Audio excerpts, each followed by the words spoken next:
اور جو دوسرا راستہ ہے جنت کا دوسرا راستہ، اس کا سرا جا کے الیہ راجعون سے جڑتا ہے. ٹھیک ہے، یہ جو آگے جا کے دو راستے بننے ہیں، ان دو راستوں کا تعلق یہاں کے طرز عمل سے، یہاں کے طرز عمل سے. یہاں آپ نے دو شرطیں پوری کرنی ہیں اس کامیابی تک جانے کے لیے، اور وہ دو شرطیں بس دو لفظوں میں آ جاتی ہیں، ایمان اور عمل صالح.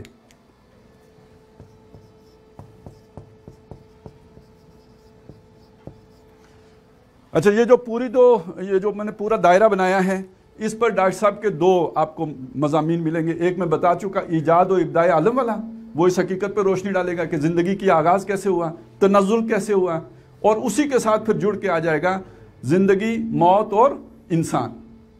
یہ دو جن کو لوگ کہتے ہیں یہ علمی مضامین ہیں، گویا ویسے ڈاکٹر صاحب کو کبھی وہ علمیت کا کوئی جوش چڑھا تو انہوں نے یہ باتیں کہہ دی. نہیں، یہ ہمارے فکر سے، انسانی سوچ سے، ہمارا زاویہ نظر بنانے سے ان کا بڑا گہرا تعلق ہے. یہ پہلی بات سمجھ لیجئے. اب یہاں پہ جسے میں نے ایمان کہا اور جسے عمل صالح کہا، تو ان کی حقیقت سمجھ لیں کہ ایمان کا مطلب ہے ایمان حقیقی. ایک ایمان وہ ہے جو یہودیوں کے پاس بھی تھا، ایک ایمان وہ ہے جو نصارہ کے پاس بھی تھا، سابعین کے پاس بھی تھا، مسلمانوں کے پاس بھی ہو سکتا ہے. ان میں سے جو ایمان لائیں گے اور عمل صالح کریں گے، ان الذین آمنوا والذین ہادوا والنصارى والسابعین من آمن منہم من آمن والیوم وعمل صالحا فلہم اجرہم عند ربہم. ان کا اجر ہوگا، ان کے دو چیزیں پوری کریں گے ان میں سے. تو وہ دو چیزیں ایمان اور عمل صالح ہیں. تو ایمان سے مراد ایمان حقیقی ہے. اب یہاں وہ سارے ایمان کے مباحث جن کو لوگ علمی مباحث کہتے ہیں، وہ علمی مباحث اس لیے ہیں کہ ہماری ضرورت ہے، اس کے بغیر ہمارا وہ نقطہ نظر ہی نہیں بنتا جو درکار ہے، جو زاویہ نگاہ ہی نہیں بنتا جو مطلوب ہے. اس کے بعد آیا عمل صالح. عمل صالح کا دوسرا نام ہے فرائض دینی کا جامع تصور. کل آپ نے وہ مضمون پڑھ لیا ہوگا نا، جس کو کہتے ہیں فرائض دینی کا جامع تصور. تو یہ سمجھ لیجئے، یہ ہے فرائض دینی کا جامع تصور. تو عمل صالح کا ایک محدود تصور بھی ہے اور عمل صالح کا ایک جامع تصور بھی ہے. تو اس جامع تصور پر روشنی ڈالنے کے لیے ڈاکٹر صاحب کا مضمون یا موضوع ہوتا تھا فرائض دینی کا جامع تصور یا مطالبات دین. ان موضوعات کے تحت اس عمل صالح کو ڈاکٹر صاحب نے ڈیفائن کیا. یہ موٹی بات تو میں رہنے دیتا ہوں، لیکن یہ باقی میں نے مٹا دیا اس لیے کہ آگے بڑھنا ہے. اب آ گیا جی عمل صالح. اور عمل صالح میں یعنی آپ نے اس زندگی میں اگر کامیاب ہونا ہے تو عمل صالح کرنا پڑے گا. اور عمل صالح کا محدود تصور نہیں بلکہ قرآنی تصور، تو جس میں خود اللہ کا بندہ بننا، دوسروں کو تک پر اتمام حجت کرنا اور اللہ کے دین کو قائم کر دینا. اب یہ تیسرا فرض ہے اقامت دین. تو اب آپ کا ایک فرض ہو گیا اقامت دین. اس دین کو قائم کریں گے تو تب ہی شہادت علی الناس کا فریضہ تکمیل کو پہنچے گا. دین قائم کیے بغیر شہادت علی الناس کا فرض بھی اپنے کامل نہیں ہو سکتا، اور دین قائم کیے بغیر عبادت رب کا تقاضا بھی مکمل نہیں ہو سکتا، اس کی بھی تکمیل نہیں ہو سکتی. یہ دین قائم ہوگا اجتماعی سطح پر تو آپ ذاتی حیثیت میں مکمل اللہ کے بندے بن سکتے ہیں، نہیں تو نہیں بن سکتے. اور دین قائم ہوگا تو اس کے بعد ہی جو آپ پر دعوت کی ذمہ داری ہے دوسروں تک دعوت پہنچانے کی، وہ پوری ہو سکتی ہے، وگرنہ نہیں ہو سکتی. اچھا، یہ جو دین قائم ہوگا، اب اس کے ساتھ دو مضمون جڑ جائیں گے. ایک مضمون کا نام ہے منہج انقلاب نبوی، کہ بھئی یہ دین قائم کیسے ہوگا؟ آسمان سے ٹپکے گا جیسے سورج روز طلوع ہوتا ہے، ایسے کبھی دین کوئی دائرہ مکمل ہوگا تو دین قائم ہو جائے گا، یا کچھ لوگوں کی ایفرٹ سے قائم ہوگا؟ تو ایفرٹ وہ کس رخ پر کریں گے، کس طرح کریں گے، کیسے ہوگا تو دین قائم ہوگا؟ یہ مضمون ہے در حقیقت. اگر آپ اقامت دین کو مانتے ہیں کہ میرا فرض ہے، اور یہ فرض پورا کیے بغیر میرا نہ عبادت کا فرض پورا ہو سکتا ہے نہ شہادت کا فرض پورا ہو سکتا ہے، اب آپ کو ضرورت ہے کہ یہ اقامت دین کیسے ہوگی. تو پھر اس کے بعد آپ کے سامنے سوال کھڑا ہوگا کہ وہ طریقہ کیا اختیار کیا جائے. تو یہ جو موضوع ہے ہمارا، اس کا تعلق اقامت دین کو تسلیم کرنے والوں سے اور اس کے لیے ارادہ کرنے والوں سے. ایک نے تسلیم کر لیا لیکن وہ ارادہ نہیں رکھتا کہ میں اقامت دین کی جدوجہد کروں گا، تو ظاہر ہے اس کے لیے یہ موضوع بیکار ہے، اسے نیند آئے گی. جو یہ سمجھتا ہے کہ میں نے یہ کام کرنا ہے، اس کے لیے یہ موضوع جو ہے وہ اب ایسا ہے کہ جس پر وہ فوکس کرے گا اس کی نیند اڑ جائے گی. تو یہ ہو گیا آپ کا منہج انقلاب نبوی. ظاہر ہے اس کا تعلق اس اقامت دین کی ماننے کے ساتھ ہے. اب آ جائیں دوسری چیز. آپ کو یہ معلوم ہے کہ اقامت دین کرنا ہے، لیکن اقامت دین کہتے کس کو ہیں، اس کا نقشہ کیا ہوگا، وہ اقامت دین کیا ہوگا تو ہم سمجھیں گے اقامت دین ہو گیا. اور موجودہ جو اس وقت جو کچھ ہے اس سے وہ کیا مختلف ہوگا، اس کی شکل کیا ہوگی، صورت کیا ہوگی. تو ایک جواب تو وہ ہوتا ہے جو یہاں پہ آپ کو پتہ نہیں یاد ہوگا یا نہیں یاد ہوگا. وہ دو سردار، ہمارے سردار قیوم صاحب اور سردار عبدالغفار صاحب ہوتے تھے. تو کسی نے ایک دفعہ الزام لگا دیا کہ سردار عبدالغفار صاحب کو کیا پتہ ہے، انہیں تو آئین اور قانون کا فرق نہیں معلوم.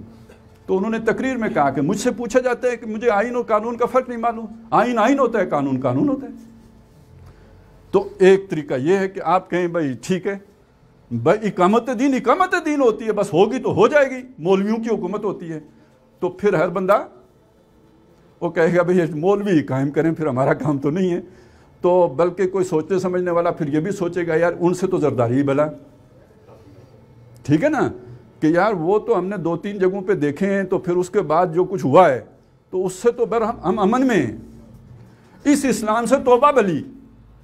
لہٰذا آج آپ ذہن کو اپیل کرنے کے لیے، لوگوں کو متاثر کرنے کے لیے آپ کو پورا نقشہ سامنے رکھنا پڑے گا کہ اقامت دین کا مطلب داعش کی حکومت ہے، اقامت دین کا مطلب جو ہے وہ ملاؤں کی حکومت ہے. بتانا پڑے گا کہ اقامت دین کا مطلب کیا ہے. تو اس کا تعلق ہے جدید اسلامی ریاست کے موضوع کے ساتھ، جس کو لوگ کہتے ہیں عمرانی فکر. تو یہ عمرانی فکر جب تک آپ کلیئر نہیں کریں گے تو اقامت دین کی طرف آپ قدم ہی نہیں اٹھا سکتے. تو یہ اس چیز کا تعلق آ جائے گا عمرانی فکر کے ساتھ. تو یہ جناب اوپر ہم نے بنایا جیومیٹری کا دائرہ، نیچے جیومیٹری کی بنائی مثلث. تو یہ ان کا آپس میں بڑا گہرا ربط و تعلق ہے. اچھا جی، اب آ جاتے ہیں تیسری چیز کی طرف، اور وہ چیز ہے یعنی اقامت دین کو ذہن میں رکھیں. اقامت دین کا ابھی اتنا مطلب سمجھ لیں، وہ جو بعد میں ہم سمجھ لیں گے اس بات کو، وہ میں اگلا موضوع وہی ہے. ابھی اس کا اتنا مطلب سمجھ لیں کہ اقامت دین کا مطلب ہوتا ہے کسی نظام کو قائم کرنا، اتنا سمجھ لیں. اور دوسری یعنی ایک مکمل اپنا اجتماعی نظام، معاشی سیاسی سماجی نظام، اس کو اقامت دین کہتے ہیں. یہ قرآن میں اقامت دین کہتے ہیں. ہماری جو یہ کہیں نا ہمارا جو دینی لٹریچر ہے اس میں اقامت دین کہتے ہیں، اور دنیاوی لٹریچر میں اس کو انقلاب کہتے ہیں. اسی شے کو انقلاب کہتے ہیں کہ جب کسی زندگی کے اجتماعی گوشے میں کوئی ایسی بنیادی تبدیلی لائی جائے کہ جو پہلے والے نظام کو تلپٹ کر کے اس کی جگہ بالکل ایک نیا وکھرا قسم کا نظام لے کے آ جائے، اس کو انقلاب کہتے ہیں. ویسے تو آپ سنتے ہیں نا انقلاب کہتے ہیں جی تعلیمی انقلاب آ گیا، وہ ایک حکومت بدل کے دوسری حکومت آتی ہے کہتے ہیں انقلاب آ گیا. ابھی عمران خان صاحب اگر جائیں گے تو کوئی اور آئے گا تو کہیں گے انقلاب آ گیا. عمران خان صاحب تو لائی تبدیلی تھے، یعنی وہ بھی انقلاب تھا. لیکن اصل میں انقلاب ایک پرانے نظام کو ختم کر کے نئے نظام کو قائم کرنے کو کہتے ہیں. جیسے فرانس میں بادشاہت تھی، اس کو ختم کر کے اس کی جگہ پہ جمہوریت آ گئی، اسے انقلاب کہا جاتا ہے اور مانا جاتا ہے. جیسے روس میں جب انقلاب آیا تو اب پورا معاشی سٹرکچر تبدیل ہو گیا، یہ انقلاب ہے، اس کو انقلاب کہتے ہیں. تو اقامت دین کا دوسرا معنی انقلاب ہے.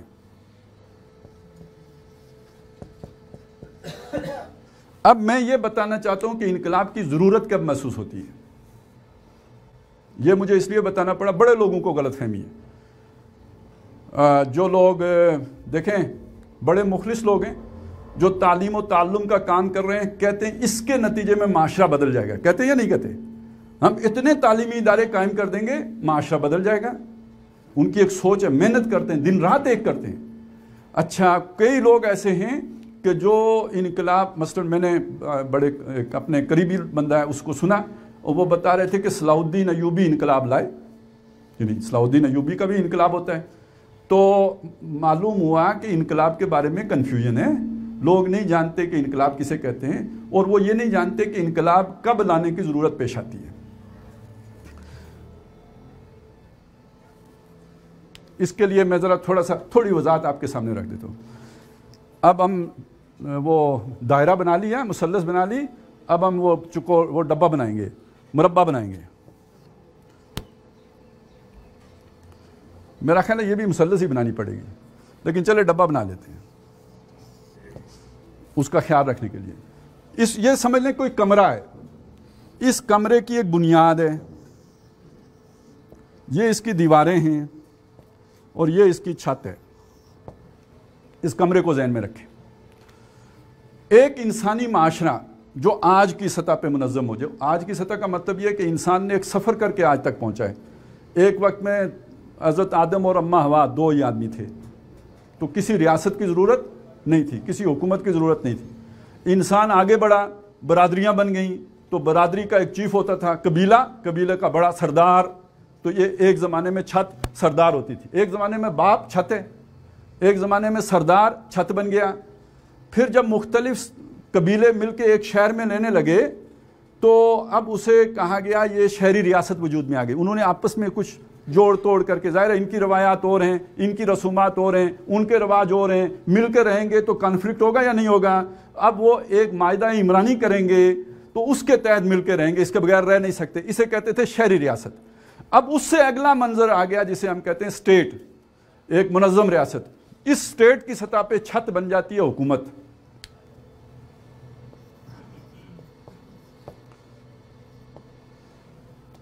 یہ جو دیواریں ہیں یہ دیواریں عوام ہیں، عوام کے سارے طبقات.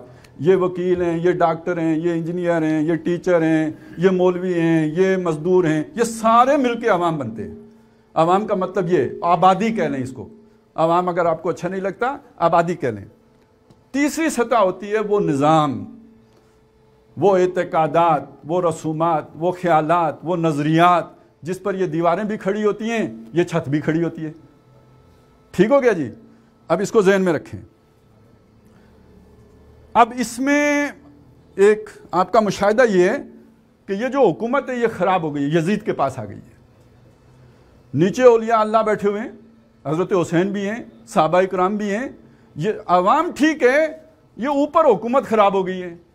ایک آپ کا اسسمنٹ یہ ہو سکتا ہے. ایک اسسمنٹ آپ کا یہ ہو سکتا ہے کہ حکومت بھی خراب، عوام بھی خراب، ان میں کوئی حسین نہیں ہے. اوپر یزیدوں سے بھی بدتر ہیں اور نیچے شمروں سے بھی گئے گزرے ہیں. ایک اسسمنٹ آپ کی یہ ہے. اچھا جی، اس سے نیچے اترے. اس سے نیچے جب آپ اترے تو آپ نے دیکھا یار یہ جو ہماری اقدار ہیں، جو ہماری بیسکس ہیں، جو ہماری نظریات ہیں، یہ ٹھیک ہیں یا غلط؟ یہی غلط ہیں. یہ 3 مختلف زاویے ہیں کسی معاشرے کو، کسی ریاست کو دیکھنے کے. جب آپ دیکھتے ہیں کہ حکومت خراب ہے تو حکومت کو آپ بغاوت کر کے بدل دیں، جو اصلاح ہو جائے گی. انقلاب نہیں ہے یہ اصلاح ہے. صلاح الدین ایوبی یہاں فٹ ہوئے گا. جدید دنیا نے اس کا طریقہ بدل دیا. اس نے کہا یار یہ لڑنے کی ضرورت، انہیں بندے مارنے کی کیا ضرورت ہے، کمان الیکشن کرا لیتے ہیں. اور آپ کے پیٹ میں زیادہ مروڑ ہے تو ہنگامے شنگامے کرو تو ری الیکشن ہو جائیں گے، مڈ ٹرم الیکشن ہو جائیں گے نا. اسی کا مطالبہ اب ہمارے پاکستان میں ہو رہا ہے. تو یہ تبدیلی حکومت کا، اگر آپ کا نقطہ نظر یہ ہے کہ حکومت ٹھیک نہیں ہے تو حکومت کو تبدیل کرنے کا مہذب راستہ فی زمانہ الیکشن ہے. اچھا، آپ کا خیال یہ نہیں، حکومت تو خیر خراب ہے ہی، عوام بھی خراب ہے. اور حکومت جیسی عوام ہیں ان میں سے جو بدترین ہوتے ہیں وہ حکومت میں آتے ہیں. لہٰذا آپ جب تک عوام کو ٹھیک نہیں کریں گے تب تک آپ کی حکومت ٹھیک نہیں ہو سکتی. یہ نظریات آپ کو ملیں گے، اس وقت بھی معاشرے میں ملیں گے، اور بالکل ٹھیک بات ہے. عوام اگر خراب ہو گئی ہو تو اچھا حکمران نہیں آ سکتا. عوام ہی سے آئے گا نا، تو عوام ہی خراب ہے تو اوپر بھی پھر ٹھیک بندہ نہیں آ سکتا. لہٰذا اب آپ کوئی اصلاحی تحریک چلائیں گے، لوگوں کا عقیدہ ٹھیک کرو، لوگوں کی سوچ ٹھیک کرو، لوگوں کے نظریات تبدیل کرو، ان کے اندر جو خرابیاں پیدا ہو گئی ہیں ان کو ٹھیک کرو. یہ اصلاحی تحریک ہوگی. جیسے ہمارے ہاں تبلیغی جماعت کی تحریک ہے کہ عوام ٹھیک ہو جائے گی تو حکومت بھی ٹھیک ہو جائے گی. آپ کا اسسمنٹ یہ ہے کہ ہمارا نظام ہی سارا غلط ہے.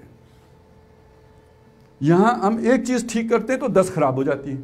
ایک غریب کا پیٹ بھرتے ہیں تو 10 نئے غریب پیدا ہو جاتے ہیں. یہ تو پورا نظام ہی، یہ بنیادیں ہی ختم ہیں. اور ان بنیادوں کے ہوتے ہوئے نہ عوام کی تعمیر ہو سکتی ہے، نہ حکومت کی میں بہتری لائی جا سکتی ہے. جب آپ کا تجزیہ یہ ہو تو پھر آپ کو انقلاب کی ضرورت پیش آتی ہے. اگر آپ یہ سمجھتے ہیں کہ ہماری بنیادیں ٹھیک ہیں، صرف عوام خراب ہو گئی ہے، تو اصلاح کا کام کریں، تعلیمی ادارے کھولیں، یہ کریں وہ، یہ سارا آپ کا بالکل یہ کلک کرے گا اور یہ نتیجہ دے گا.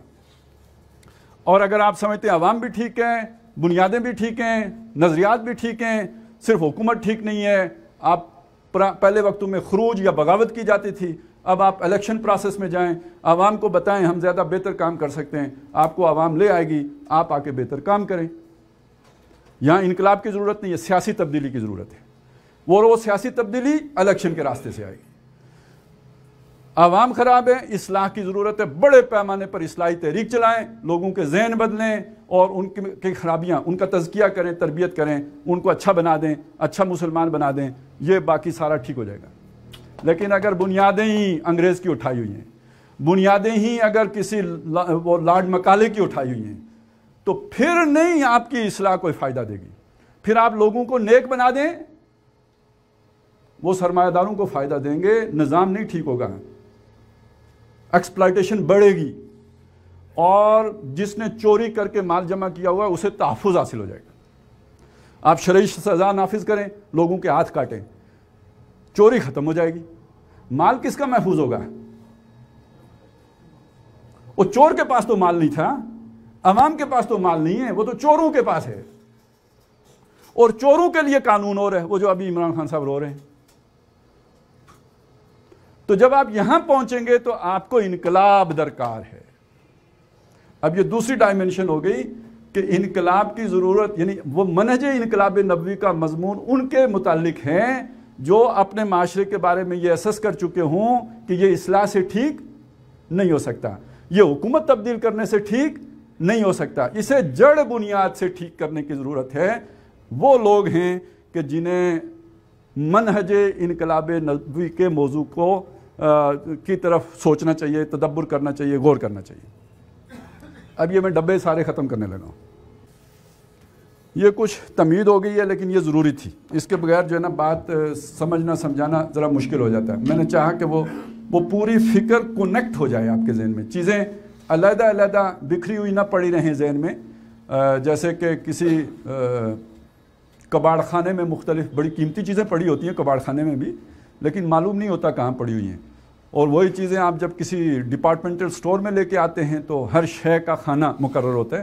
تو جب ہم چیزوں کو اس طرح کنیکٹ کر لیتے ہیں اپنے دماغ میں تو ہمارا دماغ کباڑ خانے سے بدل کر معلومات کے کباڑ خانے کی جگہ پہ ایک فکر کا اور سوچ کا اور مفکر کا ذہن بن جاتا ہے. یہ بات تو آ گئی کہ یہ انقلاب ہے، اور انقلاب کا میں نے وہ پس منظر آپ کے سامنے سارا رکھ دیا. اب اس کا منہج، راستہ، طریقہ کار، یہ ہم محمد رسول اللہ صلی اللہ علیہ وسلم سے اس لیے لیتے ہیں کہ ہمارے علم کے مطابق دنیا میں 3 انقلاب آئے اس نوعیت کے جنہوں نے جڑ سے تبدیلی لائی ہو. ایک محمد رسول اللہ کا ہے صلی اللہ علیہ وسلم، ایک فرانس کا ہے اور ایک روس کا ہے. ان میں سے جو سب سے کامل ہیں، مکمل ترین، جس نے تینوں زندگی کے گوشوں کو تبدیل کیا بلکہ انفرادی زندگی کو بھی بدل دیا، وہ محمد رسول اللہ کا ہے. سب سے کامل انقلاب آپ کا ہے. فرانس کے انقلاب میں صرف سیاسی نظام بدلا اور روس کے انقلاب میں صرف معاشی نظام بدلا، جبکہ حضور کے انقلاب میں تینوں نظام بدل گئے بلکہ انفرادی زندگیاں بھی بدل گئیں. ایک یہ فرق ہے. دوسرا یہ فرق ہے کہ حضور صلی اللہ علیہ وسلم نے یہ انقلاب 23 برسوں میں برپا کیا، باقی دونوں انقلاب نسلاً بعد نسلیں جا کے تبدیل ہوئے ہیں. فکر کسی اور نے دی، انقلاب کوئی اور لے کے آیا. تو اس لیے بالکل ایک جسے کہتے ہیں ریشنل اس کا یہ بنتا ہے، ایک کوئی بھی معقول آدمی سب سے کامیاب ماڈل کو فالو کرتا ہے. تو کامیاب ترین ماڈل جو ہے وہ محمد رسول اللہ کا ہے. اس لیے کوئی مسلمان نہ بھی ہو تو اگر انقلاب لانا چاہتا ہے تو اسے محمد رسول اللہ صلی اللہ علیہ وسلم کی زندگی کا مطالعہ کرنا چاہیے. وہ سب سے بہترین ماڈل ہے انقلاب لانے کے طریقہ کار کا.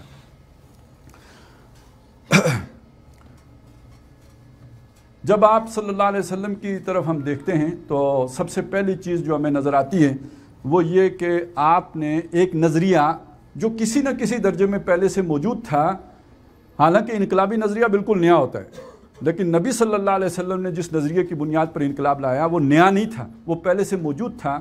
اس نظریے میں خرابیاں پیدا ہو گئی تھی۔ اس نظریے کی حضور صلی اللہ علیہ وسلم نے ایک تعبیر نئی سامنے رکھی۔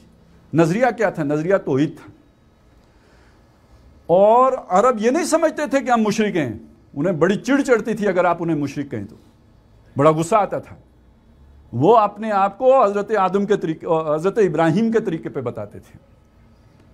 اور یہ جو آج ہم تلبیہ پڑھتے ہیں، یہ جب حج پہ جاتے ہیں، لبیک اللہم لبیک لا شریک لک لبیک، یہی تلبیہ وہ بھی پڑھتے تھے۔ پتہ نہیں کتنوں کو اس بات کا پتہ ہوگا یا نہیں پتہ، اور وہ ہم تو زبانی رٹ کے پڑھتے ہیں، ہمیں یہ بھی نہیں پتہ ہوتا میرا خیال ہے کہ کیا کہہ رہے ہیں، ان کو صحیح پتہ ہوتا تھا ہم کیا کہہ رہے ہیں۔ اس میں آخر میں وہ ایک اضافہ کر دیتے تھے کہ تیرا کوئی شریک نہیں ہے الا تملکہ وما ملک، سوائے ان شریکوں کے جن کو تو نے خود اپنا کوئی اختیار منتقل کیا ہے۔ یعنی یہ ایسا شرک نہیں تھا کہ ان کا اپنا اختیار ہے، تو نے ہی ان کو یہ اختیار دیا ہے، یعنی اس کو پھر سیدھا بھی کرتے تھے۔ تو وہ اپنے آپ کو اگر انہیں کوئی مشرک کہے تو انہیں سخت غصہ آتا تھا، سخت تکلیف ہوتی تھی۔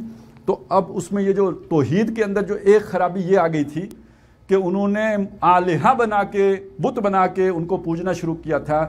ان کو نبی صلی اللہ علیہ وسلم نے ٹھیک کیا، اس عقیدے کو ٹھیک کیا۔ اچھا، اکثر و بیشتر ہمارا سارا زور اسی کے اوپر ہوتا ہے، لیکن حضور صلی اللہ علیہ وسلم نے آخر یہ اونچ نیچ کا فرق ختم کیا یا نہیں کیا؟ یہ جو بلال ہیں، یہ سیدنا بلال بنے یا نہیں بنے؟ جو غلام تھے، یہ فرق کس اصول پر ختم ہوا؟ جناب یہ توحید کی تعبیر تھی۔ اگر آپ اللہ کو مانتے ہو کہ میرا خالق ہے تو اللہ کی مخلوق میں اونچ نیچ کیسے ہو سکتی ہے؟ یہ توحید کا تقاضا تھا، کونو عباد اللہ اخوانا، اللہ کے بندے ہوتے ہوئے آپس میں بھائی بھائی بن جاؤ۔ تو بندے ہونے کے لیے ضروری ہے کہ غیر اللہ اور ان کی عبادت چھوڑ دو، اور آپس میں بھائی بھائی ہونے کے لیے ضروری ہے کہ اونچ نیچ کے تصورات، کرشی اور غیر کرشی کے تصورات مٹا دو۔ یہ ایک بات ہو گئی۔ دوسرا، اللہ کو اگر اس کی توحید کو مانا ہے تو جہاں پہ اسے خالق مانا ہے وہاں اسے مالک بھی ماننا ہے یا نہیں؟ للہ ما فی السماوات و ما فی الارض، یہ بھی ہے نا۔ تو جب مالک کوئی اور نہیں رہا تو مالک کے حقیقی کون ہوا؟ اللہ۔ تمہارے پاس جو کچھ ہے یہ کیا؟ یہ امانت ہے۔ یہ تصور تبدیل کرنا کہ یہ تمہارے پاس ملکیت نہیں ہے بلکہ امانت ہے، اس کا میں ایک موٹا سا آپ کو بتاؤں، اس کا نتیجہ کیا نکلتا ہے؟ اگر آپ کا تصور ملکیت کا ہے تو میرا مال میری مرضی، لاجیکل بات ہوگی، میرا جسم میری مرضی کی طرح لاجیکل بات ہوگی۔ لیکن آپ کا تصور اگر امانت کا ہے، مالک اللہ ہے، میں امین ہوں، پھر میری مرضی نہیں، مالک کی مرضی ہوگی۔ سمجھ آ گئی میری بات کی؟ اب نہ کوئی یہ کہہ سکتا ہے کہ میرا جسم میری مرضی، نہ یہ کہہ سکتا ہے میرا مال میری مرضی۔ ٹھیک ہو گیا؟ بات سمجھ میں آ رہی ہے نا؟ تو توحید کو اس طرح نبی صلی اللہ علیہ وسلم نے اس معاشرے کے اندر بھی منوایا۔ تیسری بات یہ ہے کہ وہ جس کو آپ نے، جس کی توحید پر ایمان لائے ہو، اس کو بادشاہ بھی مانا ہے یا نہیں؟ لہو ملک السماوات والارض، للہ ملک السماوات والارض، ان الحکم الا للہ لا یشرک فی حکمہ احدا الا لہ الخلق والامر۔ تو یہ اللہ تبارک و تعالیٰ کی حاکمیت بھی اسی کی ہے۔ سروری زیبا فقط اس ذات بے ہمتا کو ہے، حکمراں ہے ایک وہی، باقی بتان آزری۔ اب کوئی فرعون نہیں دعویٰ کر سکتا ملک میرا ہے، بادشاہی میری ہے، میرا آرڈر چلے گا، میرا قانون چلے گا۔ کوئی ابو جہل اور کوئی ان کی مجلس شورا ندوہ، اس میں بیٹھ کر یہ فیصلہ نہیں ہو سکتا ان کی اس میں کہ یہاں پہ ہماری اتھارٹی ہے کہ ہم جو قانون بنائیں گے وہ نافذ ہوگا۔ نہیں، اتھارٹی بھی اللہ کی ہے، اس نے بنایا، تخلیق اس نے کیا، حکم بھی اس کا چلے گا، اس کے آگے تمہیں سرنڈر کرنا پڑے گا۔ یہ اس سے پورا سیاسی نظام وجود میں آئے گا، اس سے پورا معاشی نظام، جو پہلے ملکیت سے معاشی نظام وجود میں آئے گا، اور اس سے پہلے جو آپ کا سماجی نظام وجود میں آئے گا وہ برابری والا، جس میں اونچ نیچ کے تصورات ختم ہو گئے ہوں۔ تو یہ توحید سے نکلے ہوئے تین نظام ہیں۔ اچھا، جس دور میں نبی صلی اللہ علیہ وسلم نے توحید کی اس یوں سمجھیے کہ یہ نقشہ پیش کیا ہے توحید کا، اس طرح اسے جلوہ افروز کیا، اس بیج کو کھول کر اسے آسمان سے باتیں کرتا درخت بنایا ہے۔